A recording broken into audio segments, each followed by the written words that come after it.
За ганцаа подкастын маань эхний дугаар эхэлж байна. Ганцаа захиралтайгаа ажиллаа баг 3 жилийн өөрийг үтсэн байна. Нилээд их олон лекцнэр суулаа, туршлага хуримтлууллаа, хамт ажиллалаа.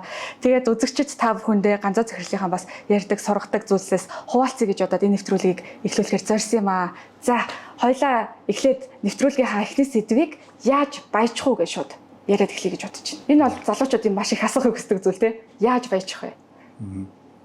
Яг баяжих гэдэг маань өөрөө бас амжилтанд яаж хүрэх вэ гэдэг юм уу те. Одоо аз жаргалтай амьдралыг яаж зохицуулах вэ гэдэг юм уу. Ингээд нэлийн олон ийм өргөн үрээтэй. Тэгээд би бас сошиал медиаг ингээ харж байхад айгүй их тийм онцгой амжилтын түүхүүд тийм шүү. Их явдаг те. 100-д нэг байдаг ч юм уу, магадгүй саяд нэг байдаг ч юм уу. За энэ маань эргээд залуучуудыг магадгүй гэнэт азар санамсаргүй байдлаар ийм ич хідэр гэх юм уу ингээд гинт баяжих ийм зүйл рүү хөтлөөд байгаа юм шүү гэж. Тийм шүү. За тэгмут одоо би ингээд судлаад харж байгаа юм л да. Тэгэхээр за дэлхийн тэр бомбнууд гэдэг юм уу. За амжилтанд хүрсэн хүмүүс гэдэг юм уу. За Нобелийн шагнал авсан эрдэмтч гэдэг юм уу те. Ингээд харахаар 1000 дотор бол нэг азтай хүн байна. Тэ одоо казинод Лас Вегасын казинод ороод тоглоход нэг хүн бол хожиж штэ тэнд. А гэтэл 999 нь бол алдаад гарна. За суглаанд одоо жишээ нь суглахад сая хүнээс нэг нь л хожиж байгаа. Тэгэхээр энэ сошиал медиа гэдэг юм чинь болохоор ерөөсөө тэр нөгөө ганцхан байгаа кейсийг л гаргаж ирээд алдаршуулад яриад байдаг. Тэгээ ийм айгүй олон кейсүүдийг сонсохоор хүмүүс бол одоо тийм надад аз хэрэгтэй. Тэ надад одоо нэг төөрөгдөлд орох гэдэг шүү дээ. Тийм нэг ийм төөрөгдөлд ороод байгаа юм биш үү залуучууд гэдэг. Ийм ойлголт бол ер нь надад бас төсөөл төрөөд байгаа юм.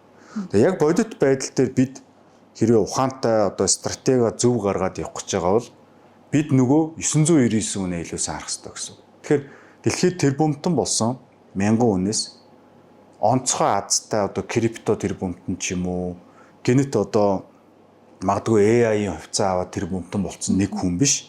Нөгөө 999 тэрбумтан яаж одоо тэр мөнгөнд хүрсэн бэ гэдгийг судлаад үзэхээр арай өөр дүр зургууд бол гарч байгаа маа. Арай өөр одоо юу гэдгийг зураглал түүх хандлага гэх юм уу арай өөр хэв шинжүүд гарч ирээд байгаа байхгүй юу.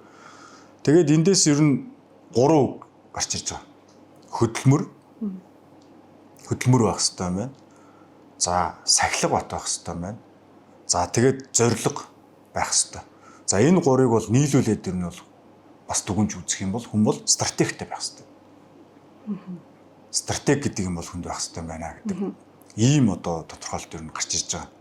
Тэгэхээр та хэрвээ 1000 тэрбумтнаас ганцхан хүний одоо тэр онцгой тохиолдлыг дагвал таны амжилтанд хүрэх магадлал 1000 дахин буурах юм байл та. А гэтэл нөгөө 999 хүний хийгээд байгаа зүйлийг дагаа явуул болох юм шүү гэж. Тэгэхээр сонголт байна. Нэг бол одоо бүх амьдралаа азанд найдаж хайж болж байна. 1000-д нэг байх. Эсвэл найдвартай, ойлгомжтой одоо баяжих байна уу? Хүн бол өөрөөр тодорхойлж болно тий. За аз жаргалд хүрэх байна уу? За амжилтанд хүрэх байна уу? Амжилтыг хүн бол өөрөөр тодорхойлж болно. Энэ зүйлдээ хүрэх. Тэ найдвартай хүрэх. Яг тэгэхээр амьдрал гэдэг маань өөрөө ганцхан байгаад байгаа юм. Хүн нэг л удаа 25 таа байна. Нэг л удаа 30 настай байна. Нэг л удаа 35 настай байна, тий? Тэгэхээр та магадгүй одоо 10 жилдээ жишээ нь хичээгээгүй байж болно. Гэтэ өнөөдөр 25 настай. Дахиад таны урд цэлээс урт амьдрал байж шít. Тэгэхээр энэ ганц олдох амьдралыг бол казинодож дуусгаж болох юм бол гэж байна. Ерөөсөө ийм логикийг л би хэлмээр байхгүй юу залуучуудад. Тэгэхээр тэгэж бол болохгүй. Тэгэхээр найдвартай, шал гарсан, нотлогдсон, амжилтанд хүрэнд гарцаагүй ийм аргачлалыг ашиглаа. Тэгэхээр энэ том зургаараа бол юу гэхээр стратеги. Стратегтэй бай. Стратегтэй байна гэж юу гэхээр зорилготой бай. Зорилгодоо хүрэхин тулд тасралтгүй хөдөлмөрл. Хөдөлмөрлөхийн тулд юу байх вэ гэхээр сахилга баттай байх хэрэгтэй. Одоо найзуудтайгаа орой шоудаад шөнийн 2 цагт гэртээ харьсан байлаа гэхэд 2 цагт ороод одоо гар нүрээ угаачаад унтахаас өмнө нөгөө 10 англи хэлээ. Одоо англи хэл сурч бол 10 англи үгээр цээжилжээ л унт. Та сохтооч байсан болно шүү дээ. Гэдэг ийм ерөөхдөө гол логик явж байгаа. За тэгвэл яг өнөөдөр надтай адилхан тий ямар нэгэн гоц авьяас байхгүй хичээл дээр 10 жилдээ бас нэг тийм бүр сайн гоцроо сураад байсан ч юм байхгүй тийм одоо адилхан залуучуудад маань та юу гэж хэлмээр энэ хүмүүс яаж яг тэгвэл амжилтанд хүрэх юм бэ? Яг сая та дурдчихл ах шиг юм л да. Тасралтгүй хөдөлмөрлөл гэж байна. Хөдөлмөрлсөний эцэст яг амжилтанд хүрч чадах юм уу? Яг наадах чинь бас айгүй их бодогддог. Өөрөөр хэлбэл за би авиас хүн байна. Надад онцгой чадвар алгаа. Одоо би нөгөө 5 онцын эзэн тооны олимпиадад аврах нь биш юм байна. Онцгой одоо урлагийн ч гэдэг юм уу авиас чадвар алгаа гэх. Тэгээ ингээд бодохоор эн чинь дахиад 100 хүүхэд тутмын 100 залуучууд тутмын 99 онцгой авиасгүй, онцгой чадваргүй. Буюу одоо би одоо чи бол өөрийгөө тийм гэж хэлж байна. Би бас өөрийгөө тийм гэж боддог юм. Би бас одоо 10 жилдээ юу гэдгийг хичээлдээ тийм сурлагаараа гоцорсон юм байхгүй. Тоонд бол би маш дургүй хөвгт байсан. За одоо урлагийн, зургийн, дуулах, шүлэг бичих ямар ч тийм авиас байхгүй. Тэ? Тэгэхээр эхэндээ одоо би юу гэдгийг өөрийгөө буруутгах боддог гэсэн байхгүй юу? За би ер нь муу юм байна, би муухай юм байна, би дундаж юм байна. За тэгэл нөгөө сонин хэвлэл дээр чинь, сошиал дээр чинь нөгөө мундаг тооны аврагч гэдэг юм уу, эсвэл мундаг одоо авиастай гинэ, тэгдэг гинэ, дэлхийн тим тэмцээнд төрүүлж гинэ гэл мэдээ гараад хар чинь тийм л хүмүүсийн мэдээлэл гараад ш. Тэгээс нөө дундаж хүмүүсийн мэдээ одоо чи биднийг магадгүй энэ үзэж байгаа залуучуудын ихэнх нь бол мэдэн дээр гарахгүй шүү дээ.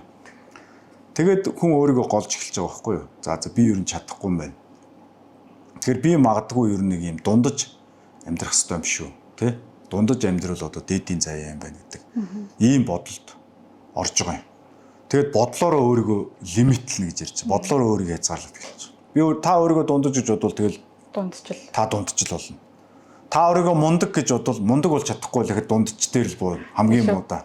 Нэгэнд би дундаж гэж бодчихвол 100% баталгаатай дундч дээр бодож байгаа. Би мундаг болно гэж зүтгэх юм бол магадгүй та мундаг болж чадахгүй байж магадгүй. Гэхдээ мундаг болох магадлал чинь 30%.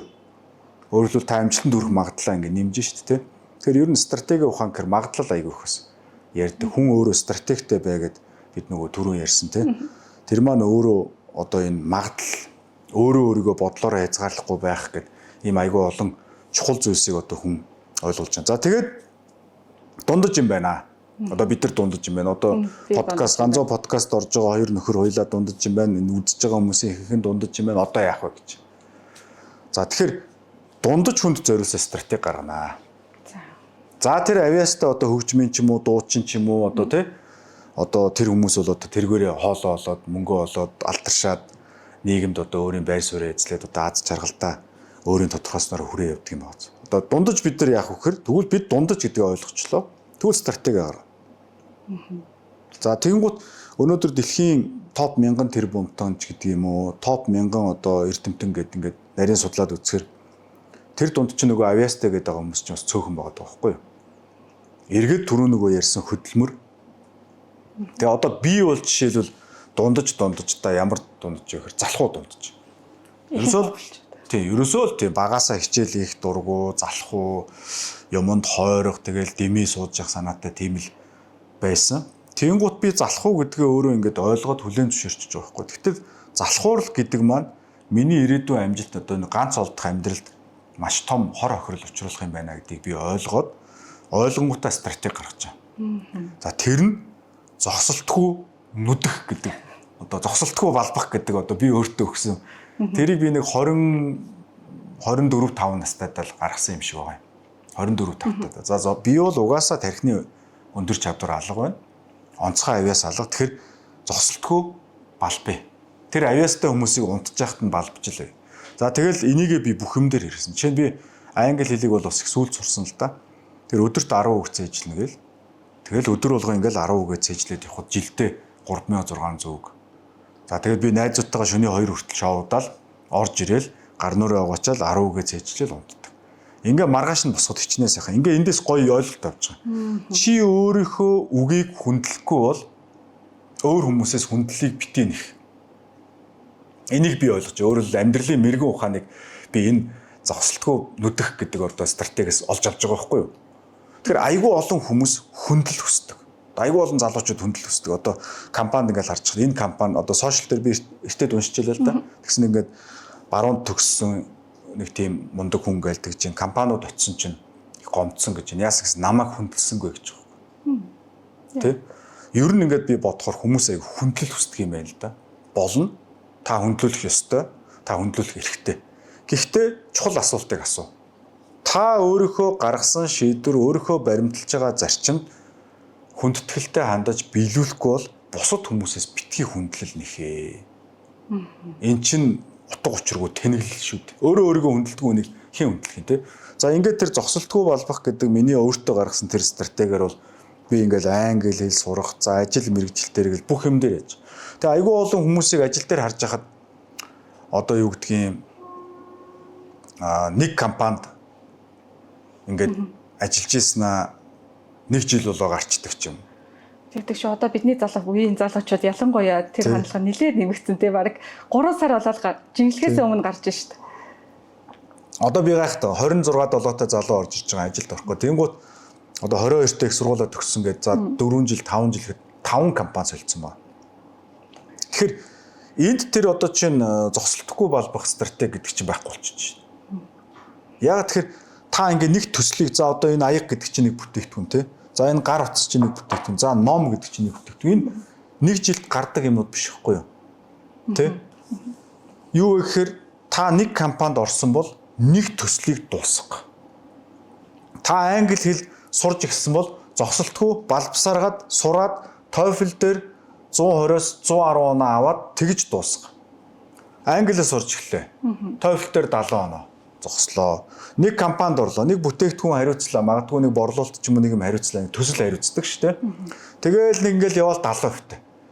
Ингээд ер нь бүх юмыг 70%, 60% сэглээд таядах юм бол юу болох вэ гэхээр та одоо нэг юм жишээ авъя л да. Компьютертэй гэж бодъё. Тэгэнгუთ та интернетээс ингээд юм даунлоод хийж авдаг шүү дээ.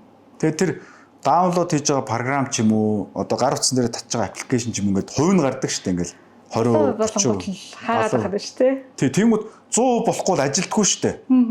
Тэгэхээр ганцоо подкастыг үзэж байгаа залуучуудаа бүр анхааруулж хэлэх гээд байгаа байхгүй юу?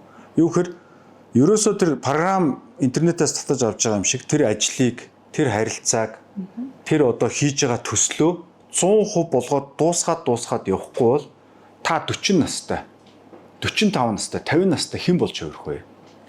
Таны компьютер гар утсаар чинь дүүрэн ажилтгүй аппликейшнууд 70%, 80%, 60%, 40% даунлоод хийгээ хайцсан. Харилцаагаар бол одоо ингээд нэг юм гэр бүл болоод гэр бүл зохиож шүү дээ. Тэгсэн ингээд 1-2 хүүхэд гаргачаад тэгсэн нэг хөл нь гэрийн гадаа нөгөө хөл нь гэрийн дотор юм байгаа юм шиг. Тэгсэн ингээд 5 жил 10 жил хүүхэд чухадч зовоогоод нөгөө өнөөч зовоогоод ингээд байгаа юм шиг. Тэгэхээр ерөөсөө эн чинь энэ 100% даунлоод хийх гээл да тий. 100% одоо татах, програм татахын аналог логикийг ашиглавал харилцаан дээр найз нөхөрлийн харилцаан дээр ч гэсэн найзвал тэгэл 100% тултал найзлал явуулдаг. Тэгэхгүй нэг юм ингээд ийм сонин дундуу. Тэгэхээр энэ ер нь манай Монголд айгу нийгмийн гаж үзэгдэл болж байна л да. Тэгээ эндээс хин хохирох гэхээр яг энэ үйлдэлийг хийж байгаа юм л хохирно. А яг энэний нөгөө талд хийж байгаа төслөө, хийж байгаа ажлаа, эхлүүлж байгаа харилцаагаа яг 100% татаж аваад бүрэн ажиллуулж байгаа тэр хүн хожноо. Тэр хүн баяжнаа. Тэр хүн санхүүгийн эрхчлөөнд хүрнэ. Тэр хүн хүсээд байгаа нөгөө олонний хүндлэл хайрыг татнаа. Тэр хүн нийгэмд одоо хамгийн чухал ийм хүн болж хувирна. Өөрөөрөө бахархах сэтгэл бий болно. Тэгэхээр програм 100% татцсны дараа ажилтгийн шүү. 70% татсан програм ажилтгүй маа. 70% 80% ялгаа байхгүй. 70% 99% ч ялгаа байхгүй. Тэгэхээр зогсолтгүй нүдэх гинөө, зогсолтгүй балбах гинөө тэр миний стратеги бол тэр юм байлээ. Ер нь би одоо жишээ нь айгүй олон компанид ажилласан. Тэгээ ердөө ажилтнаас chairman хүртэл ингээд ажиллаж байгаа. Тэгээ яг одоо бол би ингээд бас хувьцаатай эзэн chairman сууж байна. Тэгээ би өмнөх үеэ ингээд ажилласан юугаа харьцуулаа харж байгаа хгүй юу? Жирийн ажилтан байсан үе. Тэгэхэд би зарим ажиллаж исэн компанида тухайн компани эзнээс нь илүү сэтгэл гаргаж ажилладаг байсан. Яагаад тэгэхээр би компани төлөө ажиллаагүй байхгүй юу? Яг нарийн ярил би нөгөө хариуцж авсан төслөө дуусгахын төлөө ажиллаж байгаа. Тэрнээс нэг юм компанид нэг юм ялархаал тий нэг юм би чадна баригад гэж ярьдаг шүү дээ. Нэг ирээд нэг айлын обой наамар аятаад нэг хідэн цаас аваад тэргээрээ арх уух гэж байгаа хүмүүс биш үсттэй бид нар чинь. Тэгэхээр бид тэр төслөө тэр миний наасан одоо тэр обой үнэхээр тэгшхэн цэвэр цэмцгэр нааж эцсийн дүндээ бид өөрсдөө төлөө ажиллаж байгаа байхгүй юу? Тэгэхээр нэг өөр хүнд юм хийж өгөх гээд тэрний хариуд нэг хідэн зоос авах гээд тэгээ тэр зоосон дээрээ хэрүүл уруул хийж голох молох маягтай ингэж явбал цалин чинь хизээч нэмэгдэхгүй хизээч албан тушаалаа авахгүй албан тушаалаа агсан ч эргээд уруудна. Тэгэхээр ер нь яаж одоо компани дотор цалин хөлсөө нэмж юугаа ахиулж те ингэх вэ гэхээр хийж байгаа төслүүдийн ажлуудаа 100% дуусгаа. За яаж 100% дуусгах вэ гэхээр зорилго, хөдөлмөр, сахилга бат. Томоор нь тодорхойлж ярил зогсолтгүй балбаа л гэж. Одоо тэгээд та бүхэн шиг одоо жоохон удаан дуу, залхуу дуу энэ төр хүмүүс бол. За дахиад яг таны ярьж байгаа юм дээр нэг асуулт байна. Яг энэ дээр миний үеийн залуучууд бол нэлээд санал нийлэх байх гэж бодож байна. Юу вэ гэхлээр нөгөө нэг барын сүүл байснаас батхны толгой бай гэж яриад байдаг шүү дээ. Залуучууд маань ихэнх нь өөрийнхөө бизнесийг эхлэх гээл за нэг онлайн шоп нээч гээл нөгөө сарын цалин авдаг ажлаас гар хандлага их байгаад байдаг. Та энэ талаар юу гэж бодож байна? Ерөөсөө хүн өөрөө өөрийнхөө толгойг даана уу эсвэл өөр нэг компанид ажиллана уу энэ бол зөвхөн харах өнцгийн л асуудал байна. Одоо өнөөдөр Microsoft-ийн гүйцэтгэх захирал тэгээ жилийн одоо 150 сая долларын цалинтай. Жишээлбэл те. Тэгэхээр энэ хүн бол Microsoft-ийн эзэн биш шүү дээ. Гэтэл Microsoft-ийн эзэн хий. Эзэнгүй л байгаа байхгүй юу? Яг Samsung-тай адилхан, Coca-Cola-тай адилхан эзэн байхгүй. Тэгэхээр ер нь амьдрал гэж юу юм бэ гэхээр амьдрал гэдэг бол бусад хүмүүст хэрэгтэй нэг юм төсөл, бүтээгдэхүүн, ямар нэг юм үйл хэргийг бүтээгээд тэндээсээ нэгдүгürt барахлыг олж авна. Хоёрдугаарт нийгмийн хүндлэлийг хүлээж авна. Тэгснээрээ нийгмийн одоо хин нэгэн болж өөрийгөө мэдэрч байна. За гуравдугаарт зохих, шагнал, хөлсийг авч байгаа байхгүй. Тэгэхээр энэ хөлс гэдэг үгэл бодлоо. Хөдөлмөрийн хөлс гэж ярьдаг үстэй. Хөдөлмөрийн хөлс гэдэг чинь бид нар одоо фитнест ороогүй байхдаа эсвэл фитнест орж зогсчод хөлс урсахгүй шүү дээ. Хөдөлжээж хөлс гарна тийм үү. Тэгэхээр хөдөлмөрийн хөлс гэж одоо монголчууд дээр үеэсээ нэрлсэн ч гэсэн учиртай байхгүй. Та үрдүн гарга. Юм бүтээ. Тэрний хариуд танд олгож байгаа мөнгө. Тэгэхээр та хэрвээ юм бүтээгээд идэг тэгсэн чинь нөгөө компани ч үнэлэхгүй бол яах вэ? Тэгвэл үнэлдэг газар нь очиод ололт. Өнөөдөр Монголд одоо чинь топ компанийн захирлууд 500 саяын цалин авч чинь жилд. Магадгүй зарим тэрбум төгрөгийн цалин авдаг гэж би сонссон. Тий. Тэгэхээр Монголд өнөөдөр чинь тэрбум төгрөгийн цалин авч болж жилийн. Тэгэхээр заавал юуны эзэн болох гээд байгаа гэдэг асуулт. За тэгэхээр эзэн болох төр эргээд ярихад танд хангалттай туршлага бий юу? Хангалттай танд мэдлэг байгаа юу? Хангалттай чадвар байгаа юу? За эндээс хамгийн чухал нь танд харилцаа холбоо байгаа юм. Тэгэхээр та ингээд том компанид ажилласнараа өөрөө саяны мэдлэг, чадвар, туршлагыг нөгөө компани зардлаар олж авна. Гэхдээ only when you finish projects 100%. Өөрөлдвөл чи тэр тухайн компанид ажиллахдаа тодорхой төслүүдийг хариуцж аваад 100% дуусгаж байгаа тэр мэдлэг чадвар чинь таныг стартапын эзэн болоход шийдвэрлэх үүрэг гүйцэтгэв. Тэгэхгүй том компанид дээрээ ийм сайхан борооны хамгаалттай цалин хөлсөн сар болгон тогтмол өгдөг IT маркетингийн дэмжлэгийн багтай газар та бүтээгдэхүүн төслөө дуусгаж чадахгүй байсан бол яаж одоо хүүтэн салхинд шалдан нүцгэн ганцаараа тэрийг хийнэ гэж. Тийм шүү. Тэр жоохон логиктой бодмоор байна тийм үү. Тэгэхээр компанид ажил туршлага хөрөмтлөл мэдлэгтэй бол чадвартай бол туршлагатай бол хамгийн чухал нь харилцаа холбоотой бол. Таныг одоо ганцаараа биеэ дагаад гарахад дэмжих бизнесийн түншүүдтэй болоо. За энэ бүгдийн эцэст таны энэ чадвар мэдлэг бол үр дүнгээр нотлогдсон байх хэрэгтэй. Үр дүн буюу нөгөө 100% даунлоод хийсэн байдлаар нотлогдсон. Та хэний ч өмнө нүүр бардам тэ хэний ч өмнө ичихгүй. За энэ бол миний одоо хийсэн төслүүд за миний хуучин ажиллаж байсан компаниас асуугаарай гэдэг юм. Тэр одоо ингээ ажилд орж байгаа залуучуудаас асууж байгаа байхгүй юу? За чи 4 жилийн дотор 4 компанид ажиллажээ. Юу хийвэ гэхээр байдгүй. За тэгвэл юу ойлгоо гэхээр дахиад байдгүй. Тэгэхээр чи айгүй ихтгэл найдваргүй. Тэгээ би бол нэг л юм чинь. За ахын дөө чи одоо хоёулаа 20 жилийн дараа уулзаад 20 компанид ажилласан. Энэ бол одоо 20 жилийн хугацаанд 20 гэр бүл зохиож 20 хүүхэд өнчрүүлсэн 20 зүрх шархлуулснаас ялгаагүй шүү. Компани гэдэг чинь мангас биш. Компанид чинь машин биш. Компанид чинь хүмүүс шүү дээ. Чи хүмүүсийн нийгэмд өөрийнхөө байр суурийг эзлэх гэж, хүмүүст хүндлэх гэж хүлээн зөвшөөрөх гэж бол тэрийг л хий. Юу юм? Ажилдаг програм даунлоод хийсэн 100%-тай тийм төсөл, хөтөлбөр, шинэ айдиа, санаа юу гэдгийг те тэр харилцааг үлдээ. Ингэжээж нийгэмд өөрийгөө таниулж хүлээн зөвшөөрөгддөг байхгүй юу? Ер нь. За тэгээд саяхан манай Мандал санхүүгийн нэгдлээс ганцраг захирал маань бас санаачлаад ивент этгээд энэ сүбэдэ Чингис хааны агуу жанжин сүбэдэгийн номыг гаргасан байгаа. Энийн талаар бас сошиал дээр хүмүүс нэлээд их асуугаадсэн. Тэгэхээр та энэ номныхаа талаар бас олон нийтэд танилцуулаад өгөөч гэж хүсмээр байна. Энэ тэгэхээр одоо Канадын болон Америкийн цэргийн онолч цэргийн онолын багш хүн байгаа. Тэгэхээр одоо Америкийн зэвсэг түвшний жанжин штабын дээд албан тушаалын офицеруудад хичээл заадаг, цэргийн стратеги хичээл заадаг энэ Габриэл Ричард гэж юм байна. Одоо профессор. Тэгээ энэ хүний бичсэн ном бүр 2004 онд 20 жилийн өмнө бичсэн ном. Тэгээ анх удаа бид нар ингээд монгол хэлний орчуулад монголчуудад хүртэл болгож байгаа. За энэ ном бол ерөөсөө маш гой одоо огшоон гэж ярьдаг шүү дээ. Одоо энийг монголчууд бүгд уншаасаа гэж бодож байгаа. Яагаад тэгэхээр энэ миний бичсэн менежментийн психологи гэдэг ном дээр бол энэ Монголын бас анхны стратеги ном гарсан байдаг. Одоо ч 5 жилийн өмнө, 6 жилийн өмнө бичсэн ном биш үү те. Энэ дээр бол ер нь стратеги гэж юу юм бэ? Менежмент гэж юу вэ гэдгийг бол одоо ямар ч гадны номноос суулгахгүйгээр ингэж монгол хүний толгойгоор анх бичсэн ном байж байгаа. За тэгээ энэний үргэлжлэл болоод энэ номыг ингээд унших юм бол энэ хоёрыг ер нь цугт нь уншвал ихгүй. Ингээ унших юм бол энэ дэр ерөөсөө орчин үеийн цэрэг дайны одоо энэ Америкуудын, Оросуудын баримталж байгаа цэрэг дайны стратеги чинь тэр чигт нь монголчууд зохиосон байна. Гэдгийг тэр Америкийн цэргийн эрдэмтэн нь өөрөө ингээд энд бичээд энэ одоо хөөе бид нар энийг мэдээгүй штэ. Тэгээ яг энд бол Сүбэдэ жанжин дээр илүү фокуслж бичсэн. Чингис хаан маань бол 9 өрлөгтэй байсан. За эндээс Сүбэдэ жанжины хувьд бол хамгийн олон жил одоо урт наслсан гэх юм уу 72 наслсан байж байгаа.